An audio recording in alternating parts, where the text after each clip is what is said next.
కన్నులకెన్నడు దొరకనిది రంగు రూపు లేని మది రెప్పలు తెరవని కన్నులకు స్వప్నాలెన్నో చూపినది వెచ్చని చెలిమిని పొందినది వెన్నెల కళగల నిండుమది కాటుక చీకటి రాత్రికి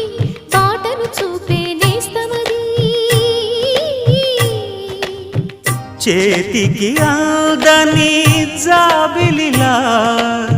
కాంతులు పంచే మణిదీపం కొమ్మల చాటున కోయిలలా కాలం నిలిపే అనురాగం